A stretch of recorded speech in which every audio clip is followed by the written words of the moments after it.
Bonjour à toutes et à tous, je m'appelle Olivier, je suis hypnothérapeute. J'aide les gens à aller mieux dans leur peau et dans leur tête grâce à l'hypnose. Il faut savoir qu'il existe 3 types d'hypnose. L'hypnose de spectacle. Alors l'hypnose de spectacle, c'est l'hypnose la plus connue parce que simplement on peut la voir dans la rue, on peut la voir dans les cirques, on peut la voir dans la salle de spectacle, on peut aussi la voir à la télé. Le but de l'hypnose de spectacle, c'est de divertir les personnes. Alors concrètement, on peut faire oublier le prénom à quelqu'un, on peut lui faire oublier son âge, on peut lui faire croire que c'est devenu un chien, on peut aussi le rendre dur comme une barre de fer. Voilà. Alors il faut savoir que dans l'hypnose de spectacle, il n'y a aucun trucage, c'est tout à fait normal et il n'y a aucun comédien dans l'histoire.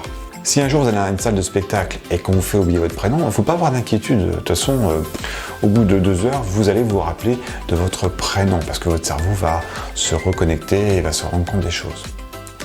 Et il y a un dernier point. Lorsque vous êtes en hypnose de spectacle, en fait, vous êtes parfaitement conscient de ce qui se passe et de ce que vous vivez.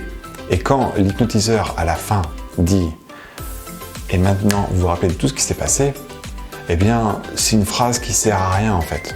Parce que concrètement, la personne se rappelle parfaitement de ce qui s'est passé.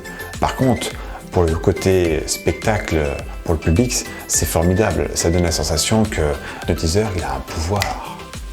Et l'hypnose anesthésique. Avec l'hypnose anesthésique, on peut anesthésier des personnes. C'est extrêmement efficace, par exemple, pour les personnes qui sont allergiques aux produits anesthésiants. Et oui, il faut savoir que les produits anesthésiants, c'est pas forcément supporté par tout le monde. Jusqu'où on peut aller avec une anesthésie en hypnose? On peut aller très très loin. Il faut savoir que l'anesthésie en hypnose a été utilisée bien avant la création des anesthésiens chimiques, donc des anesthésiens médicamenteux. Et la première opération qui a été faite avec l'anesthésie sous hypnose, c'est une ablation du sein.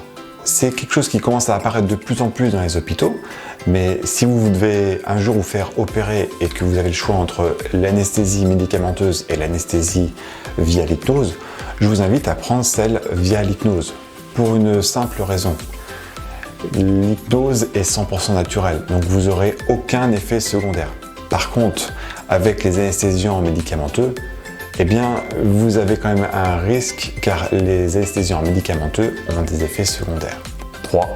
Et l'hypnose thérapeutique. Et l'hypnose thérapeutique, c'est celle que je pratique. C'est-à-dire, c'est celle qui permet aux personnes d'atteindre des objectifs, de pouvoir réaliser des changements qu'ils auraient du mal à réaliser par eux-mêmes. Alors, les changements, par exemple, ça peut être tout simplement arrêter d'être dépressif, arrêter d'être insomniaque, arrêter de prendre du poids, ça peut être aussi arrêter de fumer. Et puis, ça peut aussi être autre chose, ça peut être améliorer ses performances. Alors, améliorer ses performances intellectuelles, améliorer ses performances sportives. Voilà.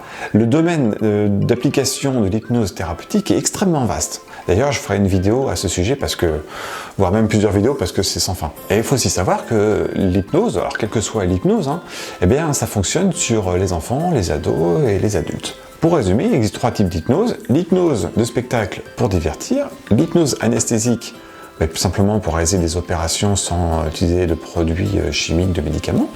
Et puis l'hypnose thérapeutique qui est là pour aider les gens à changer, à atteindre des objectifs. Voilà les 3 types d'hypnose qui existent. Merci pour votre attention et à une prochaine sur une autre vidéo. Au revoir.